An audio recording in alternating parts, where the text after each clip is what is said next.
Auditeur du Zoom du patrimoine et culture. Et bonjour et bienvenue à Adam Biro. Donc, c'est un plaisir d'accueillir Adam Biro, qui est, comme je l'ai déjà dit, qui est éditeur d'art et éditeur de livres d'art et auteur du Dictionnaire amoureux de l'humour juif, paru chez Plomb il y a 3 ans. Donc, c'est ce livre-là, voilà, qui est paru il y a 3 ans, qui est bien épais, comme vous voyez, et qui est hyper intéressant et qui n'est pas du tout un recueil de blagues, et pas du tout un recueil de blagues juives. C'est un livre plein de sagesse avec et qui dégage un vrai enseignement. Ça, évidemment, Adam, vous allez nous raconter comment vous avez procédé pour écrire, et pendant combien de temps, comment vous avez procédé pour écrire un livre aussi complet, aussi documenté, avec chaque fois une mise en perspective historique et historique dans le sens social, dans le sens vraiment large, même politique parfois, de toutes les petites phrases, les witz, puisqu'on dit une blague en yiddish, ça se dit un witz. Et vous allez nous raconter comment est-ce que vous avez procédé pour arriver à écrire ce dictionnaire amoureux. Quelques mots sur vous. Vous êtes né à Adam Biro pendant la guerre à Budapest. Voilà, donc vous êtes, vous êtes d'origine hongroise et vous êtes un juif hongrois. Et vous avez quitté la Hongrie en 1956, n'est-ce pas ? D'abord pour la Suisse et ensuite pour la France. Ça aussi, ça serait intéressant que vous nous racontiez votre parcours. Voilà. Et vous êtes en tous les cas ensuite arrivé à Paris. Vous avez créé le département de livres d'art chez Flammarion, c'est bien ça ? Non, non, il a existé avant moi. J'ai succédé à un éditeur qui est mort. OK. Et puis ensuite, vous avez également écrit des livres. Et donc, vous êtes là aujourd'hui retraité et on a beaucoup de chance de vous avoir parmi nous, donc, puisque en plus, comme vous venez de nous le dire, vous êtes cloîtré chez vous pour raison de Covid. Voilà. Donc, est-ce que je vous demanderai d'abord de vous présenter, Adam Biro. Donc, vous êtes né en 1941 à Budapest, que vous avez fui en 1956. Ben, oui, je suis en 41. Ce n'était pas un bon moment pour naître pour un juif hongrois. J'ai regardé l'autre jour une émission, un Zoom du mémorial de la Shoah sur l'année 41. Ce n'était pas la joie, si je peux dire. C'était même la pire année de la guerre. Je ne sais pas quelle inconscience ou quel optimisme a poussé mes parents de me créer. Mais enfin bon, je suis né en 41 et j'ai survécu. Une grosse partie de ma famille a été évidemment exterminée puisque Eichmann s'est acharné sur la Hongrie les derniers mois de 1944. Enfin bon, voilà, je suis né là-bas. Mes parents ont survécu. Mon père était aux travaux forcés, mais il est revenu. Puis j'étais un enfant élevé dans un régime communiste jusqu'à la révolution de 1956. Quand mes parents ont pensé que, quand les Russes sont entrés en novembre 1956 à Budapest, que je n'avais pas d'avenir dans ce pays et ils m'ont encouragé à quitter la Hongrie. Alors je suis parti avec un copain clandestinement. Nous sommes d'abord venus à Paris. Et de Paris, je suis parti à Genève, d'où je suis revenu à Paris en 70. Alors, s'il vous plaît, comment est-ce qu'à 15 ans, puisque vous aviez 15 ans, oui. Donc, comment est-ce qu'à 15 ans, on peut quitter la Hongrie comme cela ? Non, vous êtes parti avec une filière ? Non, non, enfin, oui, je suis parti avec un copain de mon âge, mais avec un passeur. Avec un passeur. Avec un passeur qui... Vous êtes allé jusqu'à Vienne, c'est ça ? C'était Vienne, voilà. À l'époque, c'était la plaque tournante, en fait, entre l'Est et l'Ouest, hein, à l'époque de la guerre froide. Donc, on est allé à Vienne, où la Croix-Rouge nous a hébergés dans un hôtel, et de là, en fait, nous voulions aller en Suisse. Voilà. Mais la liste, le quota suisse était clos. On ne pouvait plus y aller. Donc, comme on ne voulait pas rester à Vienne, quelqu'un nous a dit dans la rue, un Hongrois qui faisait la queue, aller à l'ambassade de France, ils acceptent tout le monde sans limite. Ça a changé depuis. Mais à l'époque, c'était vrai. Nous sommes à l'ambassade de France et on nous a inscrits sur une liste. Et 3 jours plus tard, on a pris le train pour la France. Et voilà. Et nous sommes arrivés à Paris, où mon copain était hébergé par un cousin. Et moi, j'étais dans un refuge israélite à Neuilly, qui était financé, je crois, par les Rothschild. C'était, voilà. Et Vous puis, avez pu finir votre scolarité à Paris, du à coup? Genève. Non, à Je suis Genève. parti 4 mois après parce que j'étais assez malheureux, je ne comprenais pas la langue, ce qui dans une grande ville était extrêmement pénible, je ne savais pas un mot de français. Et puis, je me sentais seul, la ville était trop grande, j'étais malheureux. Donc, je suis, par une filière de la Croix-Rouge, je suis allé à Genève, où alors j'étais au collège, puis au lycée, et puis j'ai appris le français, puis j'ai été à l'université, et puis après j'ai fait mon service militaire, comme tout Suisse qui se respecte. Un vrai Suisse. Ah ouais, un vrai, avec le fusil dans l'armoire et les cartouches et tout. Et puis j'ai fait la connaissance de ma femme, qui est toujours ma femme, et j'ai commencé à travailler dans l'édition à Fribourg, dans une maison qui s'appelait l'Office du Livre, qui était une excellente maison d'édition de livres d'art. Et à un moment donné, l'opportunité s'est offerte de venir à Paris, parce que je m'ennuie à Fribourg, qui est quand même, à l'époque, c'était vraiment un trou. Ce n'est plus le cas, mais c'était vraiment une toute petite ville sans intérêt, et je voulais venir à Paris. Et voilà, j'ai trouvé du travail à Paris. J'ai travaillé dans un groupe de presse pendant quelques années. Et ensuite, j'ai dirigé le département livre d'art de Flammarion, Voilà. jusqu'à ce que je crée ma propre maison d'édition de livres d'art. Vous savez tout. Et j'ai 2 enfants et 2 et demi petits-enfants. Et demi parce qu'il y a un qui est en gestation. Un ou une. Bon, bah écoutez, tout ça est une très bonne nouvelle. Alors, dans ce panorama, dans cette histoire personnelle que vous nous racontez, si je peux me permettre, quel a été votre rapport, enfin, avec l'identité juive? C'est-à-dire, je crois que vous êtes né dans une famille d'intellectuels, plutôt assimilés, me semble-t-il, et vous consacrez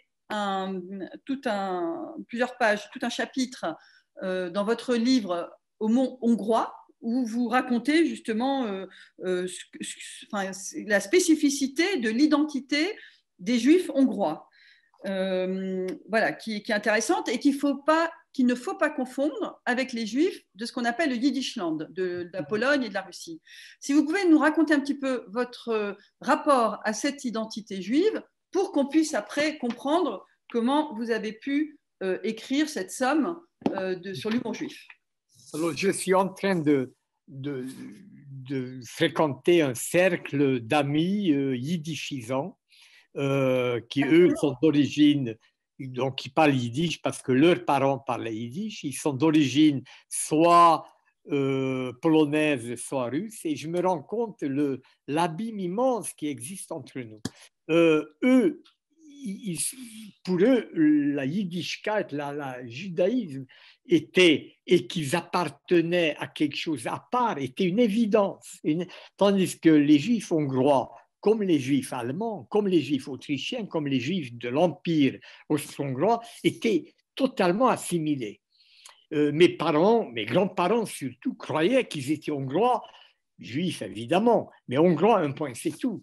Ils ont déchanté pendant la Deuxième Guerre, ils se sont rendus compte que la population ne les a pas acceptés comme tels, mais pour vous donner un exemple, chaque fois que mon père, malgré le fait qu'on ait jeté son père dans le Danube, qu'on a jeté son frère dans le Danube, que lui était aux travaux forcés, que ma mère et moi ont été cachés pendant la guerre, etc., chaque fois que mon père venait me voir à Paris, la première question, c'était « Est-ce que tu fréquentes l'Institut hongrois ?» c'était essentiel. D'ailleurs, je lui ai dit, papa, mais pense à ton histoire. Il dit, écoute, nous sommes hongrois. Nous sommes des juifs hongrois. C'était des gens totalement assimilés. Le mot yiddish, je ne connaissais même pas qu'il y avait une autre langue juive que le hébreu. J'ai appris ça en arrivant en France. Donc, je suis d'un milieu juif qui était évidemment juif, totalement de tous les côtés. Mes parents, grands-parents, arrière-grands-parents, de la même ville de Transylvanie depuis le XVIIe siècle, des juifs, mais en même temps qui était très conscient de son longaritude. Et ça m'a posé de problème, ça continue à m'en poser, encore aujourd'hui. Parce que je connais l'histoire, j'ai beaucoup lu, je sais ce qu'on a fait aux Juifs hongrois. Je vois le gouvernement actuel en Hongrie, son antisémitisme, je sais tout ça. N'empêche que c'est comment dire, c'est pas un poids, mais c'est quelque chose que je traîne avec moi. Mon enfance, c'est une enfance hongroise, malgré la guerre, malgré tous les grands-parents, les cousins, les oncles, etc., péri à Auschwitz, il y a un nombre incalculable de personnes dans ma famille qui étaient exterminées.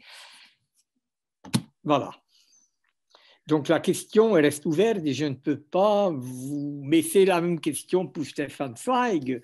Je ne vais pas me comparer à lui. C'est la même question pour tous les... Lisez Hannah Arendt, regardez ce qu'elle dit.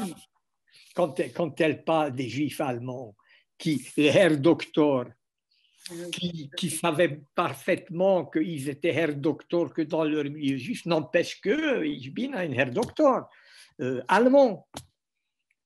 Oui, vous racontez une blague à ce sujet, je ne sais plus où elle est, de juifs allemands qui se retrouvent à Paris et dans une société entre eux, ils se retrouvent à Paris entre eux en 1940 et il y en a un qui dit à l'autre, mes chers amis, lorsque nous étions en Allemagne, en tant que juifs, lorsque nous vivions en Allemagne, nous étions allemands, maintenant que nous vivons en France, nous vivrons comme des Français. C'est Hannah Arendt qui raconte ça. Voilà, c'est Hannah Arendt qui raconte ça et qui dit, n'est-ce pas, en fait, elle avait surtout très envie de rire et que personne n'a ri. Oui, personne n'a ri. Elle était la seule à avoir ri parce elle a compris. Voilà. Parce que les autres, désormais, nous sommes Français. Et voilà. Eh bien voilà, mes parents se comportaient, enfin surtout mon père, se comportait de cette façon en Hongrie. Nous sommes hongrois. Mais évidemment, juifs, forcément. Voilà, évidemment. Et vous-même, effectivement, vous laissez, c'est exactement ça, vous laissez la problématique ouverte, parce que vous écrivez dans votre livre, je recommande à mes honorés lecteurs de méditer la distinction souvent citée dans ce dictionnaire et que je fais entièrement mienne. Distinction que Hannah Arendt fait entre les juifs parvenus qui vivent dans un pays et croient que jusqu'au jour où, et les juifs parias conscients, qui eux savent parfaitement qu'ils sont et restent des étrangers, qu'ils sont toujours en chemin et qui sont conscients qu'un jour, n'importe quand, voilà. Et que donc c'est mon cas. Je l'assume, c'est absolument mon cas. Je suis un juif paria, je vis très bien, tout va bien. On m'a jamais embêté en France, jamais. Mais je sais qu'un jour, quelqu'un va arriver au pouvoir, ou un parti ou une personne, et qu'il va falloir repartir, etc. Je m'y attends et je ne suis même pas étonné. Je suis de ces juifs parias dont parle Hannah Arendt. Alors, je crois qu'on a... Voilà, on a atterri. Exactement, on a atterri. Alors, justement, comment en êtes-vous arrivé à vouloir, ou est-ce que ça a été une commande, puisque cette édition est bien connue, hein, les dictionnaires amoureux aux éditions Plomb, est-ce que ça a été une commande qu'on vous a fait d'écrire sur l'humour juif? Et alors oui, c'était une commande. Il se trouve que j'ai publié dans le même groupe, chez Belfond, un livre quelques années avant qui s'appelait « Deux juifs voyagent dans un train ». Il faut dire que j'aime beaucoup les blagues. j'aime beaucoup les histoires. J'aime énormément les histoires. J'aime en entendre, j'aime raconter. Au fond, c'est ce qui m'intéresse le plus. Je m'intéresse aux histoires. J'aime lire des romans, des nouvelles. J'en écris moi-même. Et j'ai écrit ce petit volume de Juifs voyagent dans un train qui a pas mal marché, qui a été réédité. On l'a traduit en anglais, etc. Et chez Plon, on a pensé à moi pour ce volume. Évidemment, l'humour juif, ce n'est pas l'humour arménien ou l'humour belge, c'est consubstantiel à la pensée juive. Donc, ça fait vraiment un volume, ça fait sens, ce n'est pas tiré par les cheveux. Et donc, voilà, on m'a commandé ce volume que j'ai accepté, qui m'a fait le plus grand bien parce que je ne connaissais rien au judaïsme. Mais quand je dis rien, rien. J'ai jamais lu la Bible, j'ai jamais lu le Talmud, je connaissais des blagues juives, mais ça s'arrêtait là. Du coup, ce livre m'a obligé à approfondir le sujet. J'ai lu la Bible, j'ai lu le Talmud, j'ai lu je ne sais combien de bouquins autour du judaïsme, de l'humour juif, réflexion sur l'humour juif. J'ai lu Bergson sur la réflexion sur le mot d'esprit, j'ai lu Freud, enfin, etc., etc. Et donc, j'ai découvert le judaïsme et j'ai compris à quel point j'y adhérais, à quel point ça m'intéressait et que je sentais que j'en faisais partie. Et en même temps, évidemment, j'ai pu approfondir quelques idées que j'ai trouvées originales par rapport à l'humour juif. J'ai compris à quel point l'humour juif était totalement consubstantiel au judaïsme, indétachable. Il n'y a pas de juif sans humour. Et il n'y a pas de question juive qu'on ne peut pas, où il n'y a pas un vide, s'il n'y a pas une plaisanterie qui correspond et qui le résout. Et quelle que soit l'origine géographique des Juifs, en fait. Hein. En fait, bon, ce qu'on appelle les blagues juives, c'est la plupart du temps, ça vient du Yiddishland, ça vient évidemment à l'origine de Sholem Aleichem, de Pologne, de Russie, mais après, ça s'est répandu. J'ai un article, Afrique du Nord, puisque même en Afrique du Nord, il y a un humour qui se confond un peu avec l'humour arabe, mais quand même, c'est l'humour juif. Et des pays où on fout la paix aux juifs, il n'y a plus d'humour. Il n'y a pas d'humour juif, il n'y a pas de blague, il n'y a pas de blague juive française, par exemple. C'est juste. Donc, faut-il être désespéré C'est une façon de lutter, c'est une façon de résister aussi. Il y a des blagues, je connais des blagues sur Auschwitz, et je connais des blagues sur Auschwitz faites à Auschwitz même. On m'a raconté, c'était, imaginez-vous, inventer des blagues à Auschwitz dans un baraquement. C'est une façon de résister. Vous résistez au Covid, vous résistez à la maladie, vous résistez à Auschwitz avec une blague. Et ça, c'est très juif. Effectivement. Alors, vous avez une entrée à Auschwitz, hein, ce qui est une page, ça suffit, et qui commence par « Peut-on rire de tout ?» Voilà, peut-on rire de tout? Peut-on rire de la Shoah, de l'une des plus grandes tragédies de l'humanité et de la plus grande tragédie du peuple juif? Et effectivement, vous, là aussi, avec beaucoup de subtilité, vous posez après à d'autres reprises également, peut-on rire de tout, mais pas avec n'importe qui? Ça, c'est Desproges. Oui. Ça, c'est une phrase, c'est pas de moi, c'est de Pierre Desproges, la phrase. On peut lire de tout, mais pas avec n'importe qui. Oui. Alors, qu'est-ce qui fait? Parce que vous dites dans un autre endroit du livre, vous parlez de blagues quasiment antisémites, en fait. C'est-à-dire de blagues juives qui accentuent les traits que prêtent les antisémites aux juifs, n'est-ce pas? Et qui vont faire rire ceux qui les racontent. Donc, où est la barrière entre, un peu la limite entre de l'autodérision et de la haine de soi? Vous voyez, il n'y a pas de la haine de soi. Ce n'est pas de la haine de soi, c'est effectivement l'autodérision et puis c'est l'autodéfense. Si je vous raconte, si je vous dis à quel point je suis bête, laid, avare, etc., je coupe l'herbe sous les pieds, vous ne pouvez plus me le dire. J'ai dit, mais je l'ai dit avant vous. Je le sais que je suis avare, je sais que je suis obsédé par le sexe. Ce n'est pas la peine de le dire. Donc voilà, c'est une autodéfense. Et puis, un psychanalyste américain d'origine autrichienne, Reich, dit c'est souvent comme une critique vis-à-vis du peuple qui nous a accueillis. Regardez ce que vous avez fait de nous. Vous avez fait de nous des gens vils, vous avez fait de nous des gens qui s'intéressent qu'à l'argent, etc. C'est votre faute. Vous nous avez avilis. Donc, cette autodérision qui est très, très juive, l'autodérision est une définition de l'humour juif. Nous sommes vraiment les seuls à, quand je vous raconte une blague, à quel point Cohn s'intéresse à l'argent, ça vous fait rire. Ouais. Pourtant, c'est vrai qu'au fond, il y a un côté antisémite. Nous ne sommes pas plus intéressés par l'argent que n'importe qui. Nous le savons parfaitement. Allez voir les Auvergnats. D'ailleurs, un copain Auvergnat m'a dit, mais c'est rien ce que tu racontes par rapport à nous. N'empêche que cette autodérision me sauve et me permet en même temps de dire je sais tout ça et en même temps je survis et je vis grâce à ça. Je me moque de moi, tu ne peux plus te moquer de moi. Exact. Alors, il y a effectivement une entrée dans votre livre sur l'argent qui est très drôle, alors qui commence par une phrase écrite en yiddish. Et il y a beaucoup de citations yiddish. Donc, vous vous êtes mis au yiddish, en fait? Oui, mais je ne le sais pas assez.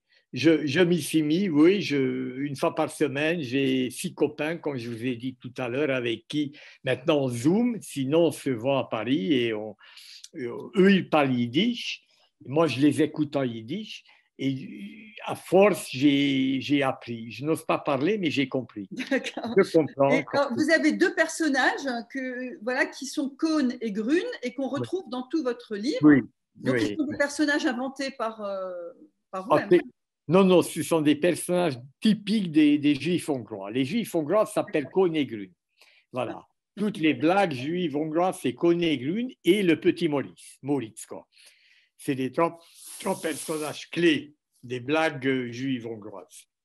D'accord. Donc, toutes vos blagues sont entre des problématiques entre Cohn et Grun. Alors, sur l'argent, je vais juste commencer. Vous dites une phrase en yiddish que les gens peuvent découvrir avec le livre. Hein, je vais la traduire directement.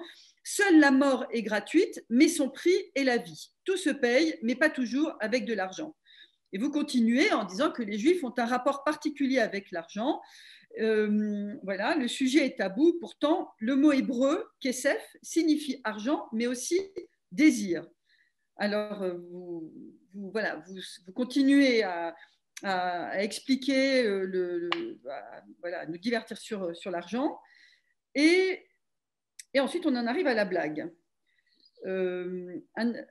Cohn et Grun, pauvres chômeurs, émigrent dans les années 1930 aux États-Unis. On disait l'Amérique. Tu verras, promet Cohn, là-bas, l'argent traîne par terre. Si vous voulez, je peux la raconter, je me souviens par cœur. Je vous en prie. Alors, ils débarquent à Ellis Island et ils disent, tu sais, dans ce pays, il y a l'argent qui se trouve par terre, c'est le pays du bonheur. Et ils se promènent dans une rue de New York et tout d'un coup, ils découvrent une pièce de 50 cents par terre. Ils s'arrêtent et Grun dit, ben non, je ne vais pas commencer à travailler le premier jour. Merci. Voilà. Alors, il y en a une autre aussi sur justement lorsque je disais que votre livre est extrêmement documenté, celle du schnorrer qui s'adresse à Dieu. L'humour réunit souvent Dieu et l'argent. En fait, effectivement, dans votre livre, il y a beaucoup de citations bibliques. N'est-ce pas? Avec Seigneur, pour toi. C'est de la vantardise. C'est le gars qui vient de lire la Bible et il veut se prouver que, regardez, j'ai tout lu, je connais tout. Attends, continuez. Ok. Alors, pourquoi? Oui, alors donc c'est un peu ce qu'on avait dit. Alors, vous dites aussi quelque part que la moitié des Witz juifs parlent d'argent. Que c'est quelque chose, en fait. Oui, parce que ce ne sont pas vraiment des vides juifs. Il y a des vides juifs, Voilà. ceux-là qui parlent d'argent, ce sont les vides qu'on nous a imposés de l'extérieur. Et puis après, nous les avons fait nôtres. On dit, ben voilà, d'accord, on s'intéresse à l'argent, mais en fait, à l'origine, il n'y a pas de raison d'avoir des vides juifs qui traitent de l'argent plus que de n'importe quoi. Il y a des vides qui sont typiquement juifs, qui ne peuvent pas être autre chose que vide juif. Et puis il y en a qu'on nous a imposé, mais je vous dis, j'ai un copain auvergnat ici dans le village, je suis en Touraine, qui m'a dit, mais tout ce que tu racontes, on les raconte chez nous. Tous ces rapports à l'argent, ça n'a rien de typiquement juif. On nous l'a imposé. D'accord, oui, donc il y a des raisons historiques, effectivement, qu'on connaît en rapport avec l'usure, en fait, voilà, l'interdiction faite aux chrétiens, Il etc. faut aussi dire qu'il était interdit aux chrétiens, interdit entre guillemets parce qu'ils l'ont fait, de prêter de l'argent, de faire de l'usure. C'est les Juifs qui le faisaient. Donc, par la force des choses, lentement, c'est devenu une espèce de synonyme, juif et argent. Ensuite, il y a des banques qui sont nées, etc. Mais enfin, bon, c'était des circonstances historiques. Je connais des Juifs pauvres, je peux vous le dire. Allez en Israël, Bien vous sûr. verrez. Non, non, bien sûr, bien sûr. Non, mais euh, ça c'est une évidence. Alors, est-ce que, où se situe, alors, par exemple, voilà, quand on parlait d'humour désespéré, comment est-ce que vous situez Pierre Dac? On va revenir en France un peu. Ah oui, c'est extrêmement intéressant parce que Pierre Dac était d'une grande drôlerie, était quelqu'un de désespéré, plusieurs tentatives de suicide. Je ne l'ai pas connu, mais je crois que c'était quelqu'un de vraiment désespéré. Son humour, est-ce que c'est de l'humour juif? J'en sais rien. Il est drôle, il a l'esprit tordu, il a souvent l'esprit talmudique, c'est-à-dire que c'est coupage de cheveux en quatre, retourner des mots et de donner un deuxième sens aux mots, de les retourner. Ça c'est juif. Maintenant, en quoi comme il était quand même très, très populaire, et je pense que la plupart des gens ignoraient que Pierre Dac était juif, je ne pense pas qu'on peut parler d'humour juif en particulier. Woody Allen, oui. Hmm. C'est une forme d'état d'esprit, en fait. Un état d'esprit, c'est une forme absolument. Et si je vous ai dit au début que je ne connais pas de juif qui n'a pas d'humour, je n'en connais pas. C'est vrai, je connais des juifs tristes, mais je ne connais pas de juif qui n'a pas d'humour, qui ne rit pas, ne joue pas avec les mots, avec les idées, avec les concepts. Je n'en Alors, connais pas. oui, où est l'ironie là-dedans? Parce que quand on parle d'humour, est-ce qu'on parle aussi de l'ironie? Vous voyez, donc de tourner en dérision une situation, ça c'est. Ça, Alors, c'est- l'ironie, c'est une forme un peu plus dure, un peu plus méchante de l'humour. L'ironie, quand je fais de l'ironie, je me place au-dessus de vous. C'est que je suis celui qui fait. Je suis au-dessus. Je fais de l'ironie. Ce n'est pas un côté très, c'est intellectuellement très gratifiant, mais c'est mieux que le sarcasme, qui est franchement méchant, mais l'ironie est quand même, c'est un côté supérieur, un peu méprisant. Je préfère l'humour plutôt que l'ironie, c'est que je ris avec vous, c'est qu'on se met au même niveau, je vous raconte une blague, on a créé un lien. Je vous raconte une blague où j'ai forcément créé un lien avec vous. Je sais que vous allez pouvoir raconter à votre tour et j'ai créé un pont entre vous et moi. Quand je fais de l'ironie, je ne crée pas de pont. Je vous enseigne quelque chose légèrement méprisant. oui, oui, oui, on est plus proche du sarcasme. Voilà, exactement. Alors, vous vous rappelez de la blague dans votre chapitre sur Kafka de Rabinovitch qui rencontre Kleinman au Goulag et qui lui dit, vous en rappelez, Adam? Continue un peu, puis je me souviendrai de la fin. Il C'est était pris laquelle? pour combien de temps? Donc, ils se rencontrent au Goulag. Ah oui. Et il Et lui dit, mais puis, oui, oui. Oui, je sais, il dit, j'en ai plus pour 10 J'en ai ans. pour 10 ans. Oui, c'est ça. Il dit, Voilà, c'est ça. oui, j'en Et ai qu'est-ce plus. qu'on te reproche? Qu'est-ce qu'on rien. Ah ben, t'es un menteur. Quand on n'en a rien fait, on n'a que 5 ans. Voilà. Alors, Ça, ça, c'est l'humour désespéré. c'est l'humour désespéré des juifs soviétiques, des juifs russes, effectivement. Et à vrai dire, c'est presque la vérité. C'est vrai. Vous n'avez rien fait, vous allez au goulag. Quand vous avez fait quelque chose de très grave, on vous coupe la tête.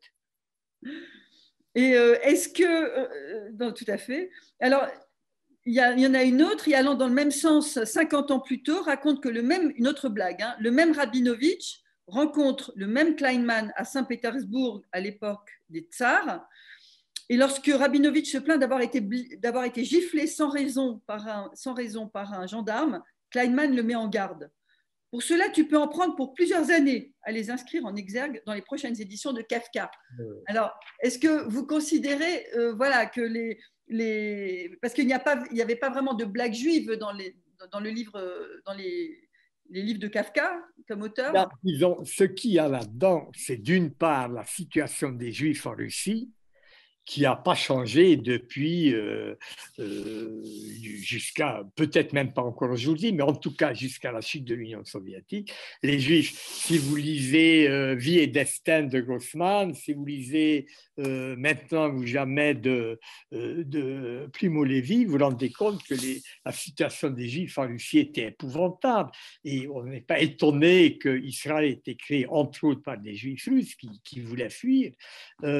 Et donc, d'une part, ces blagues montrent que rien n'a changé, qu'entre le gendarme dans la rue et le goulag, au fond, c'est la même continuation. Et ça montre aussi que ces gens n'avaient que leur humour pour résister.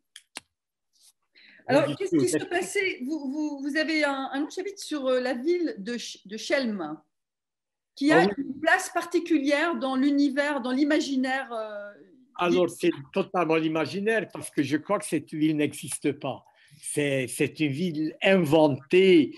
C'est la ville dont, vous savez, dans toutes les mythologies, tous les peuples, il y a toujours l'idiot savant, le sage, le fou du roi, qui dit des choses apparemment absurdes qui sont toujours de la très profonde vérité. C'est également valable pour les villes.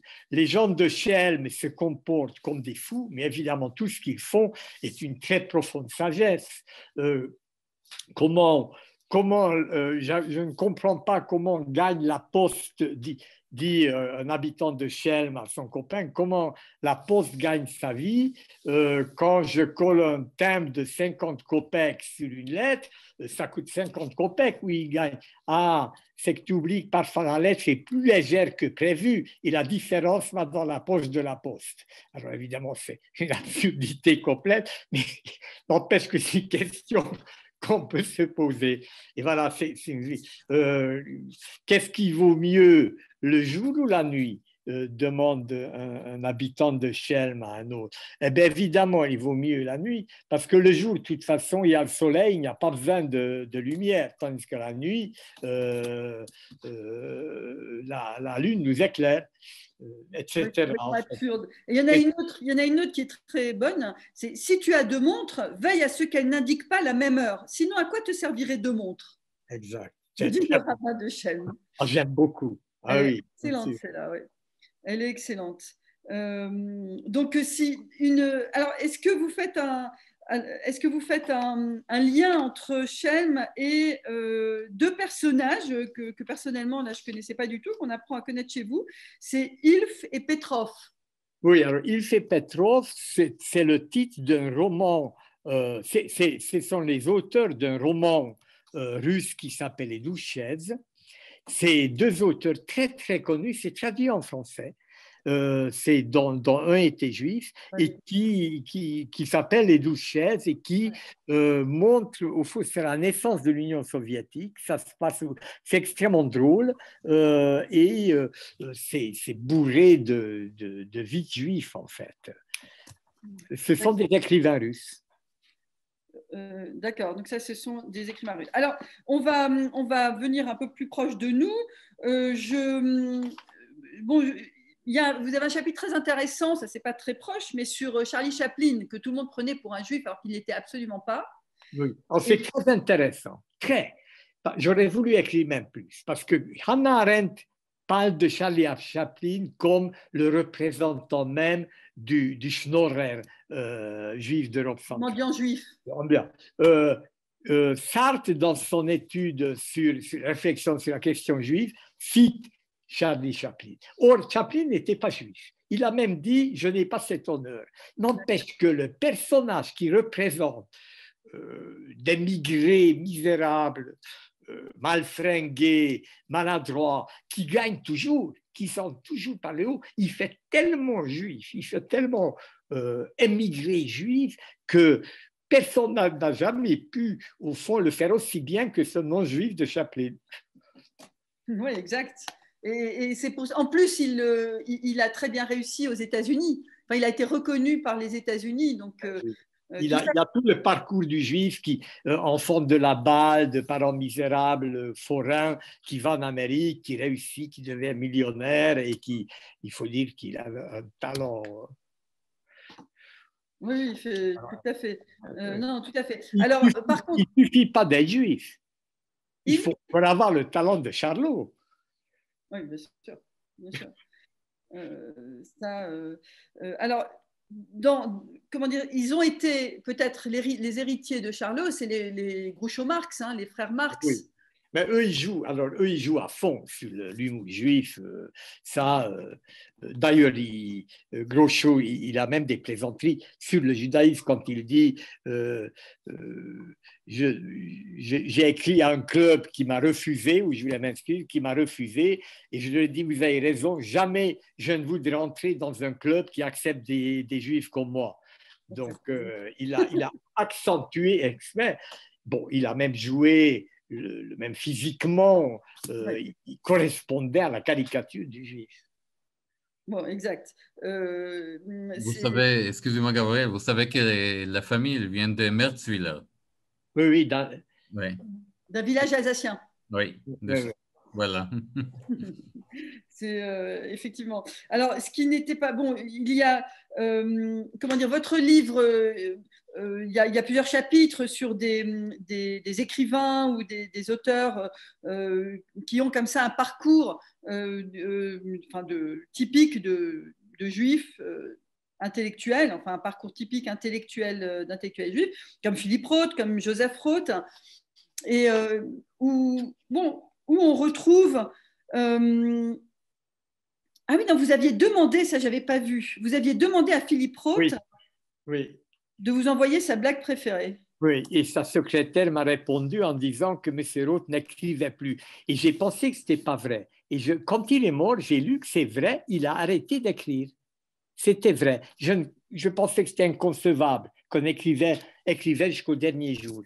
Eh bien non, il a arrêté d'écrire et ce que sa secrétaire m'a répondu était absolument vrai.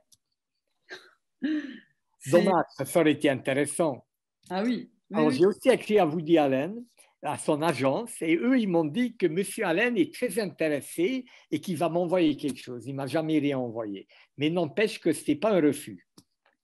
D'accord. Il y en a d'autres avec qui vous avez fait ça? Vous avez fait ça avec les Rothschild aussi, non? Je n'ai pas fait ça avec Rothschild. J'ai fait avec une copine, Nancy Houston, qui est une écrivaine française d'origine canadienne, qui n'est pas juive, alors qui m'a envoyé 3 blagues. Non, je n'ai pas écrit à des célébrités, sinon, non. J'ai regretté. Ça aurait été bien d'avoir une blague inédite de Woody Allen ou de Philippe Roth, ça aurait été génial. Ah oui, c'est ça, oui, effectivement. Effectivement. Cela étant, toutes les blagues juives que l'on peut trouver dans votre livre, vous les aviez pas forcément en stock vous-même. Non, vous êtes allé... non, mais bien sûr. J'ai écouté, j'ai demandé à des copains, j'ai lu beaucoup, je dois dire beaucoup. J'ai pris des notes partout. Pendant 2 ans et demi, j'ai travaillé sur ce livre, j'avais un petit carnet. Immédiatement, j'ai noté quand j'ai entendu quelque chose. Et puis, comme mes amis, ma famille savait que je travaillais là-dessus, évidemment, ils m'apportaient des blagues. Ils me fournissaient des blagues. Non, je les avais. J'en connaissais beaucoup. Je dois dire, j'en connaissais. Je crois D'où vous les connaissiez, ces blagues juives? D'abord dans la maison. Mon père aimait beaucoup les blagues et j'avais un grand-père qui était féru. Il avait un livre en 5 volumes qui s'appelait 5000 Witz. Il les annotait, il les classait. Il y avait le 1, 2, 3, les meilleurs, les moins bons, etc. Et quand j'étais gamin, je lisais ce bouquin. Puis mon grand-père, il y avait n'importe quel sujet, il pouvait vous raconter une blague juive. N'importe quel sujet. La table, la chaise, le plafond, il avait. Alors évidemment, ça m'a beaucoup influencé. Et mon père aimait beaucoup les blagues. Alors, il en racontait à la maison. Ma mère, non, mais mon père était très... il aimait les blagues intellectuelles, mais c'est des blagues juives quand même. Et forcément, j'étais élevé là-dedans, donc j'ai continué. Que faisait votre père comme il était ophtalmo. Il était ophtalmo. Ophtalmologiste, oui. D'accord. Et votre mère était médecin également? Non, non, non. Ma mère était traductrice et interprète et documentaliste. En quelle langue? Elle parlait très bien le français, allemand, français, un peu d'italien, un peu de roumain. Alors, lorsqu'on est gamin et qu'on entend beaucoup de blagues à la maison, enfin de blagues juives, qu'est-ce qu'on transmet en fait? Vous voyez? Est-ce qu'on transmet une manière de tout prendre à la légère, peut-être, sachant qu'on est juste dans l'après-guerre? Qu'est-ce qu'on transmet? Quand vous dites on, c'est moi, qu'est-ce que j'ai transmis à mes enfants? Alors, à l'époque, alors vous, oui, non, mais moi, qu'est-ce qu'on m'a transmis? Qu'est-ce qu'on vous a transmis? Voilà. Eh bien, mes parents étaient des gens intelligents. Ils ne m'ont jamais caché l'horreur de la Shoah. Ils ne pouvaient pas le cacher. De toute façon, c'était le sujet à table. Où est tel et tel? Ils l'ont déporté. Où est tel et donc, c'était en classe où j'étais beaucoup d'enfants juifs, orphelins, semi-orphelins, donc, etc. Mais ils m'ont appris la relativité des choses. C'est que on peut survivre, on peut supporter, on peut s'accrocher à des valeurs. Mes parents avaient des valeurs très fortes d'humanisme, des qualités, la bonté, etc. Et ça m'a... L'humour a permis, au fond, de relativiser. Oui, la vie est belle, on rigole, on va de l'avant. Voilà. C'est ce qu'ils m'ont transmis. Ils m'ont transmis, au fond, des valeurs humanistes. C'était des humanistes. Une chose juive essentielle, l'étude. Il fallait étudier. Ça, c'est très, très juif. L'étude, c'était essentiel. S'ils m'ont envoyé en Occident, c'est pour que je puisse étudier. Je ne courais pas de danger de vie en Hongrie à 15 ans, évidemment pas. Mais mes parents avaient peur que je ne pourrais pas étudier. Or, étudier était évidemment, comme pour tous les juifs, l'essence même de la vie, puisque les yeshiva bocher, les rabbins étudient tout le temps, jusqu'à la fin des cours, pour comprendre. Oui, là, on parle de l'étude universitaire. Hein. De l'étude tout court, peu importe, universitaire évidemment, mais comprendre, étudier. Il faut comprendre.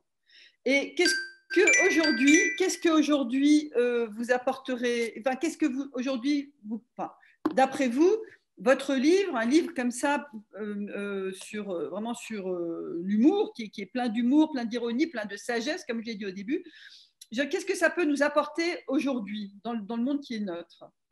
Alors, je ne parle pas de la période Covid. Hein. Non. Peut-être qu'on en aurait besoin d'ailleurs. Peut-être qu'on en aurait besoin. L'optimisme, rien n'est perdu. Le sens de l'acceptation de l'inutile, parce qu'il est vrai que quand on ne croit pas en Dieu, c'est mon cas, et on étudie, on peut se demander à quoi ça sert de comprendre. C'est comprendre pour comprendre. Voilà. Et ça donne un sens à la vie. Comme fait la Kabbale, et je détruis et je démonte la phrase, et encore, je vais jusqu'à la lettre. Et qu'est-ce que cette lettre veut dire? Ça ne m'apporte rien. Si j'étais croyant, ça m'apporterait la connaissance de Dieu. Ce n'est pas mon cas. N'empêche que je pense, j'espère qu'avec ce livre, je vous apporte envie d'aller plus loin. L'optimisme, tout va bien. Tout va bien. Il n'y a pas de tout va. Ben, je vous remercie beaucoup pour ce qui ressemble fort à une conclusion, voilà, puisque effectivement ce livre donne envie d'aller plus loin. Je vous passe la parole néanmoins avant de nous quitter. Je propose aux auditeurs, si vous avez quelque chose à dire, ben, prenez la parole ou bien vous écrivez ou vous la prenez. Voilà. Je remontre encore le livre. Vraiment, n'hésitez pas, il est excellent et c'est un livre qui se lit avec beaucoup de plaisir. C'est-à-dire, il y a évidemment plusieurs entrées puisque c'est un dictionnaire. Donc, on peut le lire en long, en large et en travers, voilà, ce qui est un avantage. Et on est toujours, c'est vraiment très intéressant. Donc, on a des remerciements. Je remercie les remerciements. Merci pour cette belle rencontre. Merci Martine Langmeyer pour ce mot. Est-ce que quelqu'un a une question ou une blague à raconter, à nous raconter? Oui, moi je voulais parler de Philippe Roth. On vous écoute. Alors, je crois que c'était à la Grande Librairie, me semble-t-il, où il avait raconté qu'il était allé dans un cimetière pour choisir l'emplacement où il allait être enterré. Et il a dit à la personne qui administrait ce cimetière, je veux absolument un bon emplacement parce que j'ai l'intention d'y rester longtemps.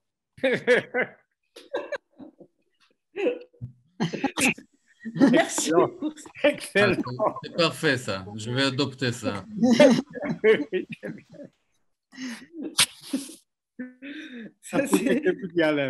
C'est tout à fait sans Woody Allen. C'est effectivement la blague qui manquait. Merci beaucoup. Est-ce que quelqu'un a...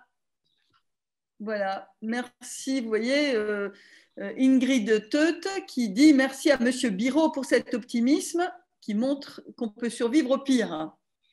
Puisque, voilà, on est... merci. Effectivement, vous avez survécu au pire, ça c'est sûr. Oui, il y a toujours pire. Il y a toujours pire. Il y a toujours pire. C'est l'optimisme forcené, voilà, de ceux qui ont eu une grande vie. Écoutez, on peut aussi dire autre chose. On peut dire, le fait que je sois là, ça montre que ça pourrait être pire, parce que je ne serais pas là. Donc... Effectivement, oui. Alors, je ne sais pas si je peux raconter une blague soviétique aussi, parce que j'adore les blagues soviétiques. Je trouve. Alors, je ne sais pas si elle est dans le livre de M. Biro, parce que je ne l'ai pas encore lu.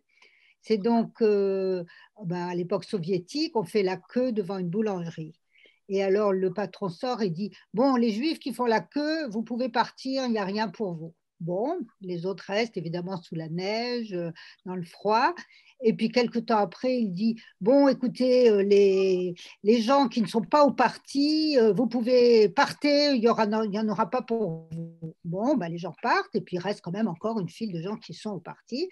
Et donc, il y a encore une heure qui passe, et puis après, il y a le boulanger qui sort et qui dit, bon, mes amis, vous êtes du parti, donc on peut vous dire la vérité en face, il n'y a pas de pain, rentrez chez vous. Et alors, les gens rentrent chez eux, il y en a un ils rentrent chez eux, et il y en a un qui dit, les Juifs, ils ont quand même de la chance.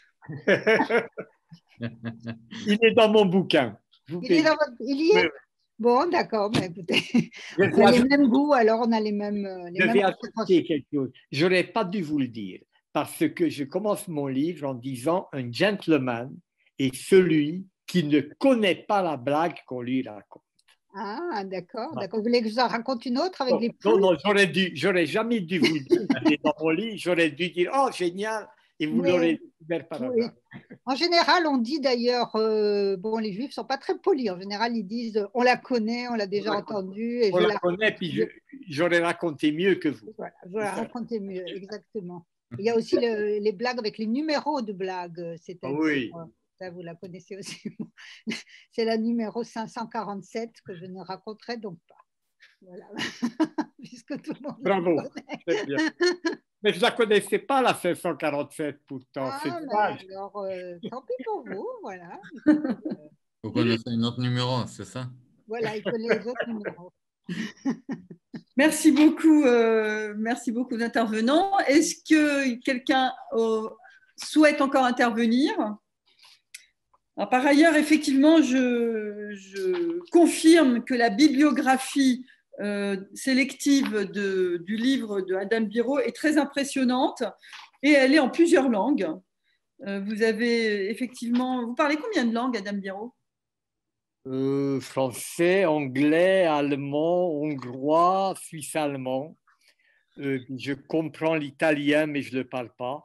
Et Voilà. maintenant, je comprends le yiddish sans le parler. Et le polonais, puisqu'il y a aussi… J'ai lu ce livre avec énormément de peine parce qu'on m'a aidé, mais je ne parle pas le polonais. J'ai fait un peu de russe quand j'étais gamin, donc j'ai deviné. Mais je ne parle pas le polonais, non. Mais dans votre bibliographie, il y a quand même un livre en polonais. Il y a un livre en polonais, oui, oui. Voilà. Non, mais c'est effectivement… Gabriel, vous m'entendez? Gabriel? Oui, oui, Mireille, on vous entend. Oui. Non, je voudrais juste dire que mon père était aussi hongrois, il racontait beaucoup de blagues, et dans toutes ces blagues, il y avait toujours un Mauritius. Mais une blague que j'aime beaucoup n'est pas une blague juive, c'est une blague qui concerne Churchill. C'est la blague qui raconte pour être en bonne santé, il faut… Attendez. Il faut… Non, comment c'est l'histoire de la pomme là? Oui, voilà, c'est ça. Une pomme, on dit à Churchill, une pomme par jour éloigne le médecin. Et Churchill a dit oui, mais à condition de bien viser. Mais à condition de bien viser. Une pomme par jour éloigne le médecin, oui, mais à condition de bien viser. C'est pas une blague, excellente. Donc, c'est une blague hongroise. Non, c'est une blague de Churchill, une blague anglaise. Ah bon. Elle est très bonne. Elle est très bonne, oui. Merci beaucoup. Merci beaucoup. Bien, écoutez, je crois que nous allons clore notre entretien avec Adam Biro, que je remercie vraiment chaleureusement. Merci. Et avec vraiment beaucoup d'amitié et de chaleur pour avoir passé une heure avec nous, enfin presque une heure. Excusez-nous encore, veuillez nous excuser pour ce problème informatique voilà, qui est indépendant de notre volonté. Mais la rencontre a quand même pu avoir lieu et nous nous en réjouissons. Donc, nous vous souhaitons une bonne fin de journée et rendez-vous lundi prochain à 14h, cette fois avec Yoav, pour parler du patrimoine juif d'Alsace. Alors, la semaine prochaine, on ne parle pas d'Alsace, on parle des Juifs d'Éthiopie. Ah, voilà. avec André, alors, non? C'est la région qui est à côté d'Alsace. Voilà. D'accord. Merci beaucoup. Merci. Tout le monde. Merci beaucoup, Adam Biro. Merci. Merci. À bientôt, bientôt. j'espère. À bientôt, j'espère. Au revoir. Au revoir.